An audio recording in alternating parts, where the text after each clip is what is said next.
educated students of South Carolina State University. What will you do?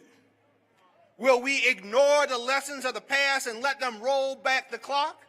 Or will we rise up to confront the injustices of our time and reclaim the soul of our nation? I know what my answer is. I know what Joe Biden's answer is. I know what Kamala Harris's answer is. Because in 2020, because of our vote, South Carolina, they went to Washington, D.C., and they delivered on our hopes and our dreams. Because we made our voices heard and voted for Joe Biden, what have we seen? Reporters often ask me about that. What have you accomplished? Well, let me tell you. Over $7 billion invested in our historically black colleges and universities. If I ask y'all today, how many of you are diabetic, pre-diabetic, or know somebody who is diabetic, most of us would raise our hands, particularly here in South Carolina. Well, folks, the price of insulin now is $35 a month.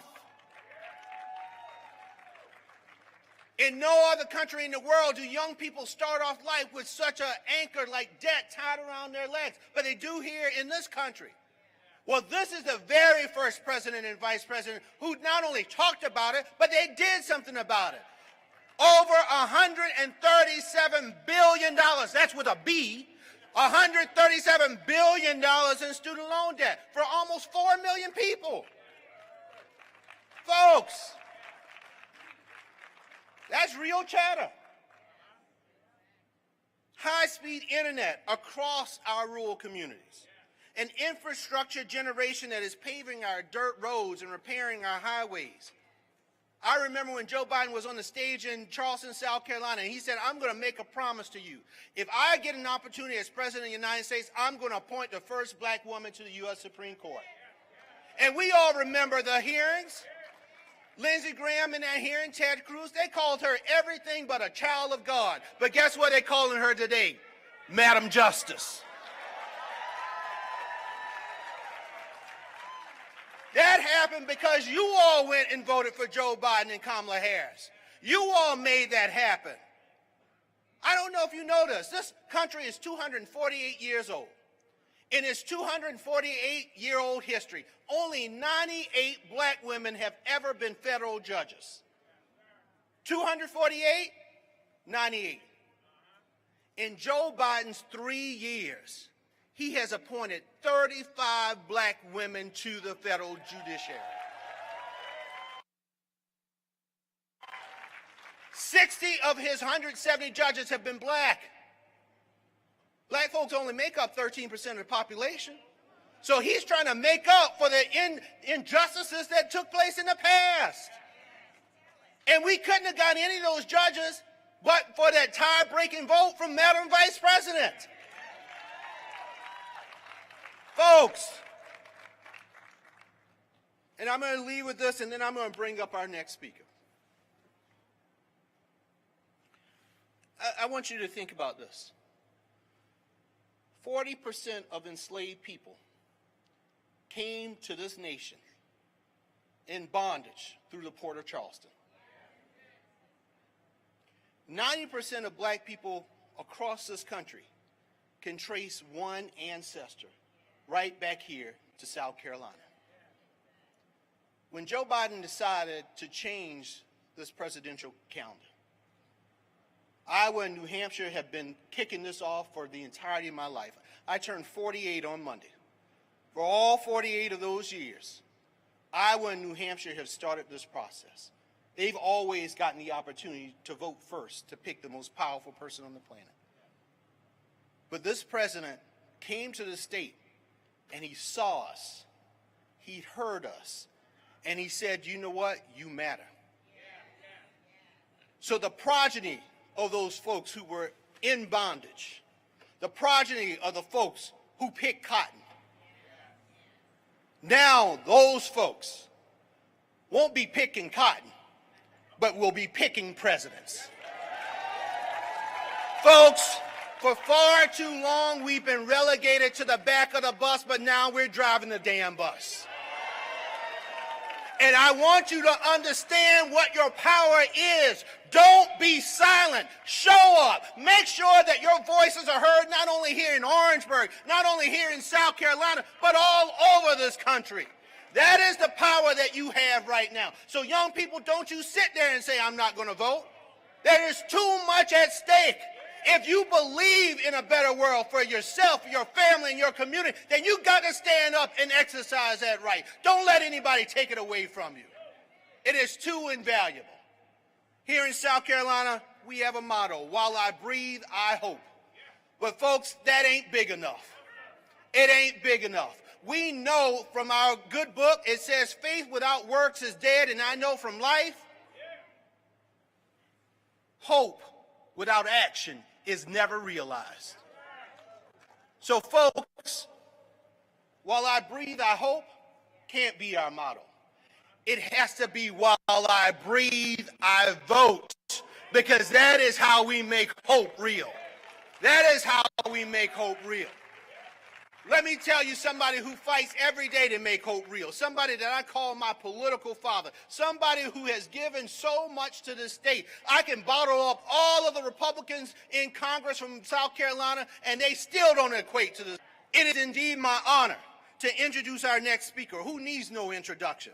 He's a hero of the civil rights movement in South Carolina, a leader in the United States Congress, a great congressman, an alumni of South Carolina State University. Folks, bringing up to the stage the one and only Jim Clyburn.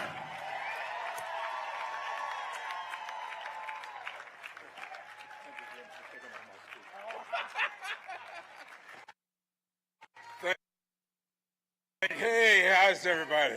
Thank you. Thank you. Thank you so much, Jamie, today. I need not be introduced to some today, students or graduates. This is home for me. So much. I just want to expand just a little bit from Jimmy, since he took all of my speech. You know, a lot of times it's about what has happened, done. But every election is about the future. What lies in my future? Let me say something about student loan debt relief. Jamie has told you about the $137 billion in debt elimination that's already taken place. He's mentioned to you that covered 4.3 million people. What he did not mention is that for the next 4 years, every 2 months, another 75,000 will become eligible for that debt relief. We've got to decide who do we want to be in charge of that program for the next 4 years. The guy who tried to eliminate it with all 3 of his budgets, or the guy who transformed it and turned it into what it is today. That's what this election is about. It is about the future of student loan debt relief. It is about the future of Medicare. It's not just that he put a cap of 35 for senior citizens, everybody, on Medicare. He has also put in place a law that allows, come January, all Medicare recipients to be limited to $2,000 a year for all of their medical care, no matter what it's for. Whatever that care is, no matter how expensive the medicine is, no matter how expensive the operation may be, no matter how expensive, if you are on Medicare, if your mother or your father, your grandparents are on Medicare, they will not pay more than $2,000 a year going forward. That is what is in this law. That is what is on the line.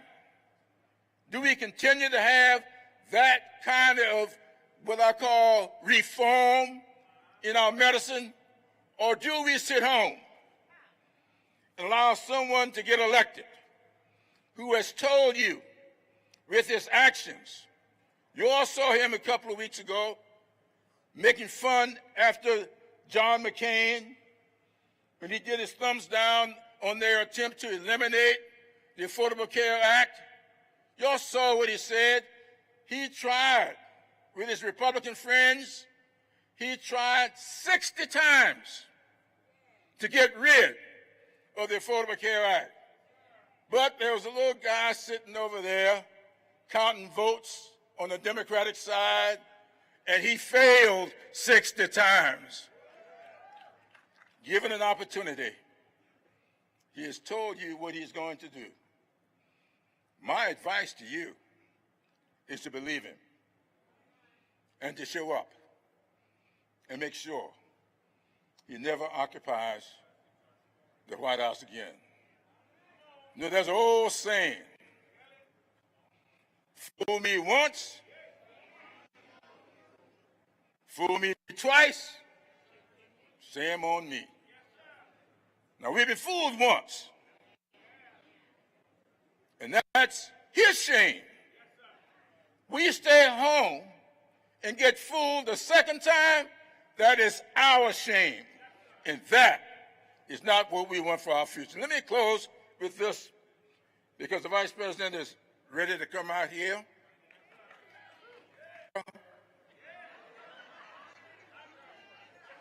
I told somebody back during the campaign 4 years ago, they says, I hear Kamala Harris is a member of the Divine Nine. I said, yeah, and so am I. Well, now, are you Al? I said, no, I'm an Omega. But come November, I'm an AKA. Just that simple. I don't mind being an AKA on that day. I want to close with this.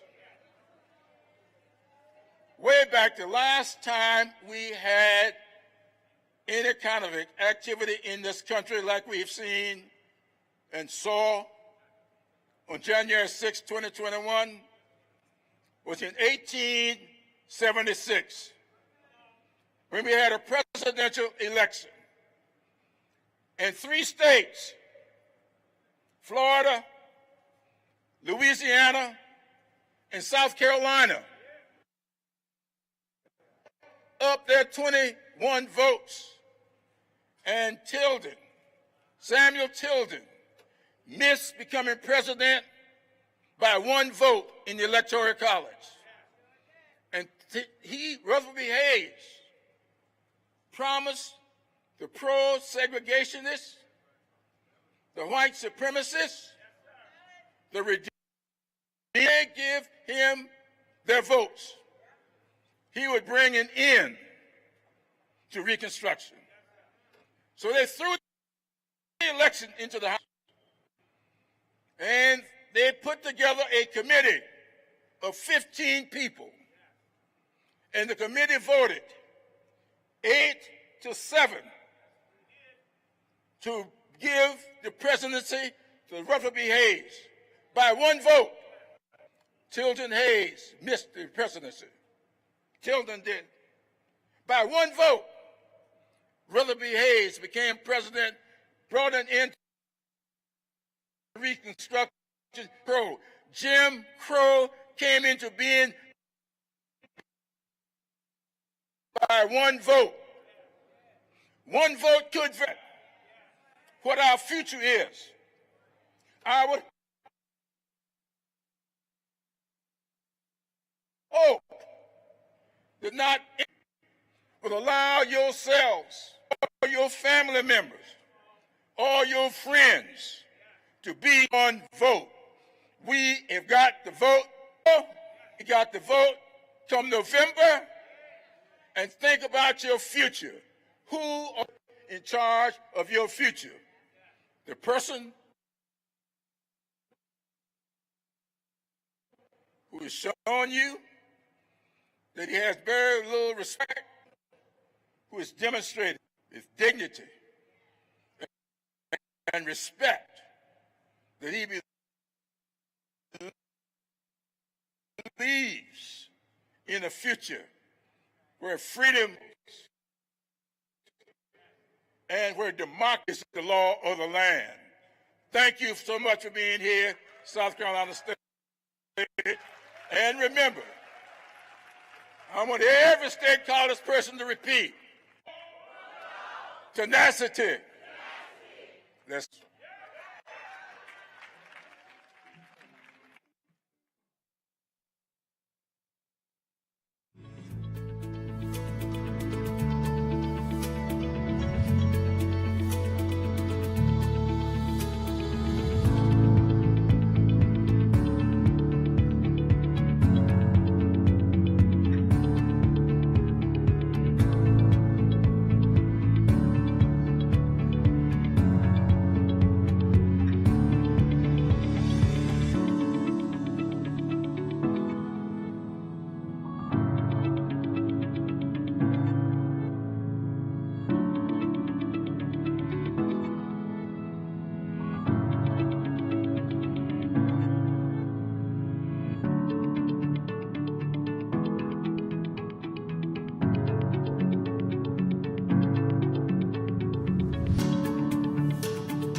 Good afternoon, Bulldogs. My name is Carrington McClurkin, and I am proud to be serving as the 87th Miss South Carolina State University. Now, we know our next speaker as a leader, a history maker, and a true inspiration to people around the world.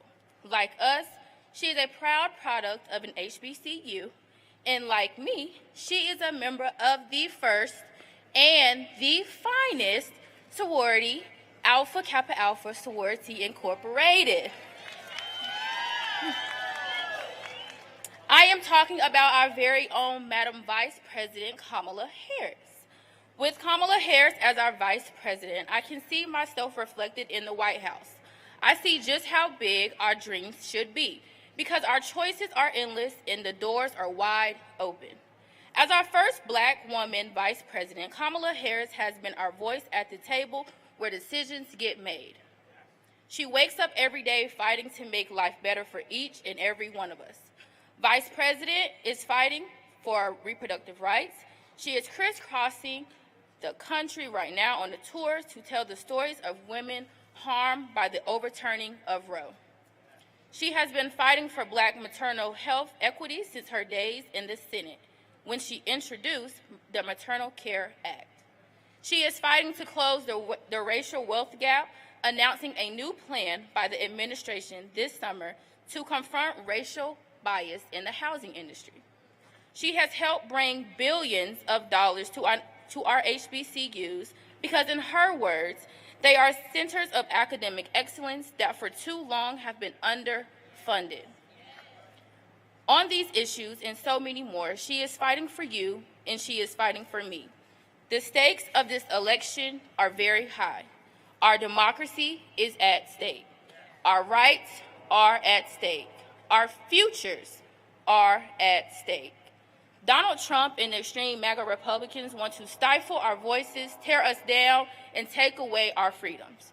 Even amidst the challenges we face today, I am hopeful still, because I know we are not fighting alone, because we have a president and vice president who see us and value us. As the future leaders of this country, it is on us to have their backs. It is time for us to organize and get out and vote for President Biden and Vice President Harris so that they can finish the job they started 3 years ago. So now, it is my pleasure to introduce a fighter for our freedoms, a breaker of glass ceilings, and our voice at the table when decisions are made. Please join me in welcoming our MVP, Madam Vice President Kamala Harris.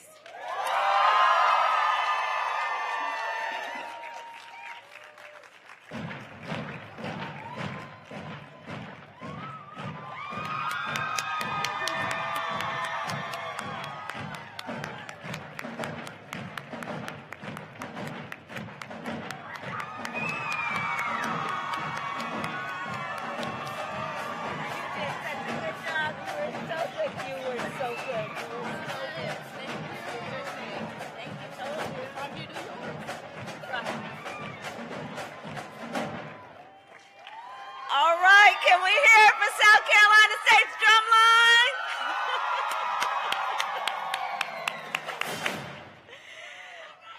Good afternoon, everyone. Good afternoon. Can we please applaud Carrington for her inspiration, for her excellence, and thank you for that introduction. Thank you, thank you. And of course, it is good to be with so many extraordinary leaders, including Jamie Harrison. I want to thank him, a son of South Carolina, and the head of the National Democratic Party, and of course, Assistant Leader Jim Clyburn.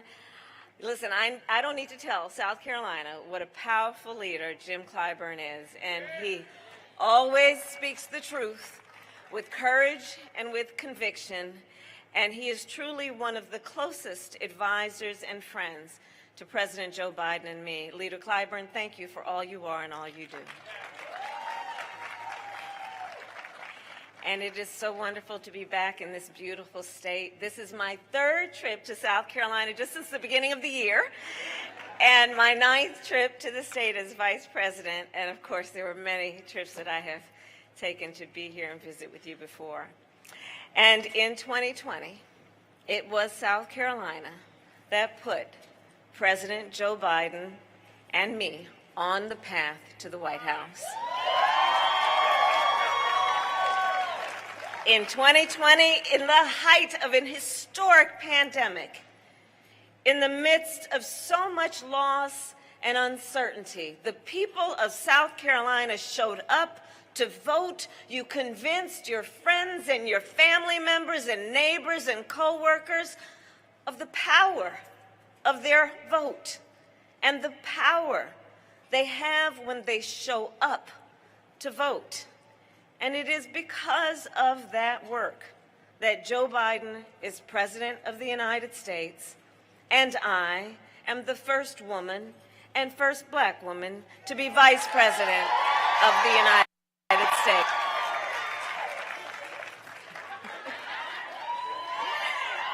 And an auntie.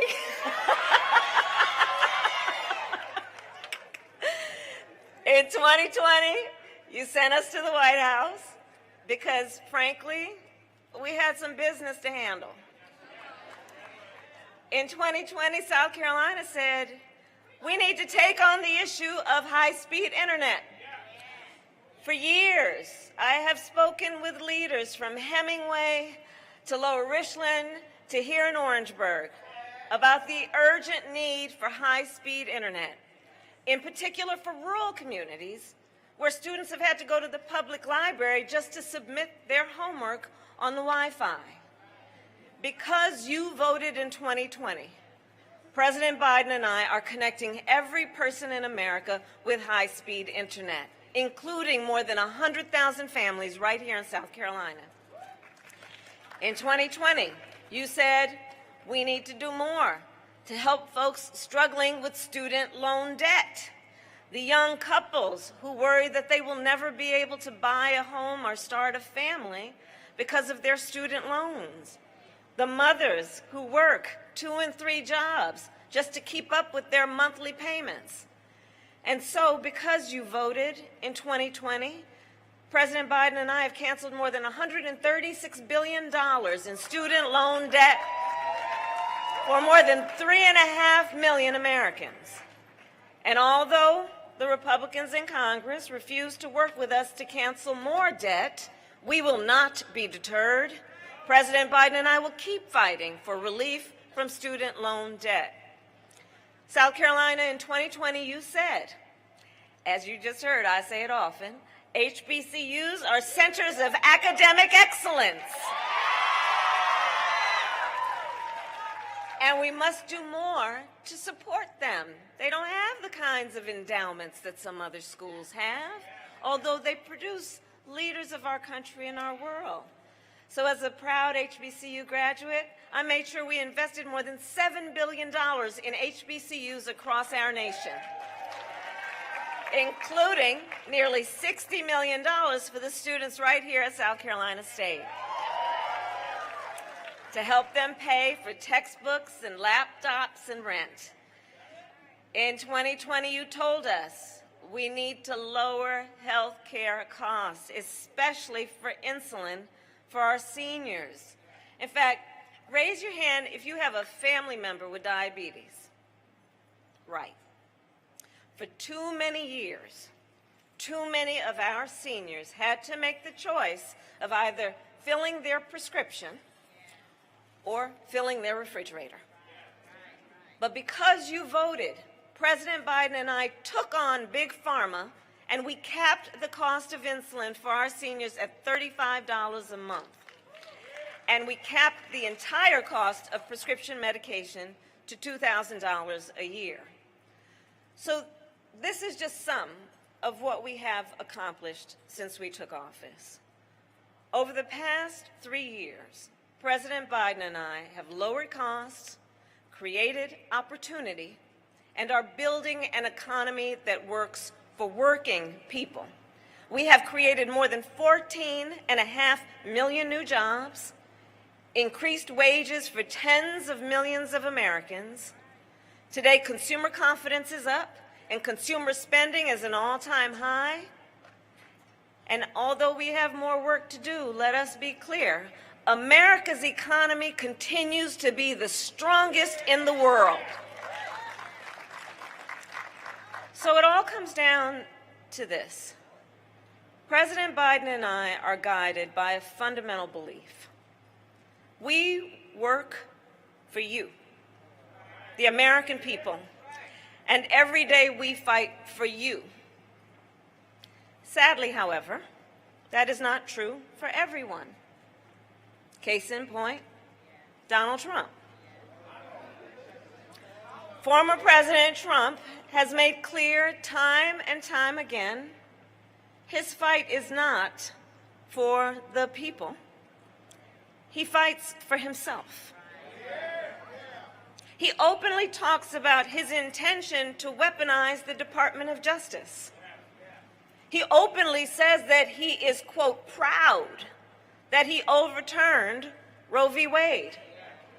Proud that he took the freedom of choice from millions of American women. For years, the former president has stoked the fires of hate and bigotry and racism and xenophobia for his own power and political gain. He accused immigrants of, quote, poisoning the blood of our country. And after neo-Nazis marched in Charlottesville, he said there were, quote, very fine people on both sides. The former president openly talks about his admiration for dictators and has vowed that he will be a dictator on day one. Understand what dictators do. Dictators put journalists in jail. Dictators suspend elections. Dictators take your rights. And as the great Maya Angelou once said, when someone tells you who they are, believe them the first time. Well, the former president has told us who he is. And it is on us, then, to recognize the profound threat he poses to our democracy and to our freedoms. And let us recognize there are extremists across our country who have been inspired, encouraged, and even cowered by the former president. In this moment, just look at states across our country where we witness a full-on attack on hard-fought, hard-won freedoms and rights. The freedom to vote, the freedom to be safe from the horror of gun violence, the freedom to live without fear of hate or bigotry, the freedom to be who you are and love who you love openly and with pride, the freedom to learn and acknowledge our nation's true and full history, and the freedom of a woman to make decisions about her own body and not have the government telling her what to do. And on that point, I know all of us are clear. One does not have to abandon their faith or deeply held beliefs to agree the government should not be telling her what to do with her body. So, across our nation,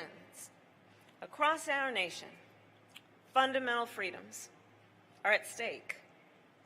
And understand, and I say this in particular to the students, it does not have to be this way. It does not have to be this way. When we win majorities in the United States Congress, and when Congress passes a bill that reinstates the protections of Roe v. Wade, President Joe Biden will sign it. When we win majorities in Congress, President Biden will sign into law an assault weapons ban. He will sign into law the George Floyd Justice and Policing Act. And he will sign into law the Freedom to Vote Act and the John Lewis Voting Rights Advancement Act. On these issues and so many more, who sits in the White House? It matters. And in this election, we each one of us, we face a question. What kind of country do we want to live in? We each face that question. What kind of country do we want to live in? Do we want to live in a country of liberty, freedom, and rule of law? Or a country of disorder, fear, and hate? We face a choice: cruelty or compassion, chaos or competence, division or unity. Each of us has the power to answer these questions on a daily basis in South Carolina, tomorrow at the ballot box. Because tomorrow, of course, is primary day here in South Carolina. It's on a Saturday this year. And South Carolina, you are the first primary in the nation. And President Biden and I are counting on you. We are counting on you. We are counting on you to vote and to get everyone you know to vote, to send out text messages, to knock on doors, and to make your voices heard. So in conclusion, then, I ask, are you ready to make your voices heard? Do we believe in freedom? Do we believe in democracy? Do we believe in opportunity for all? And are we ready to fight for it? And when we fight, we win. God bless you, and God bless the United States of America. Thank you all.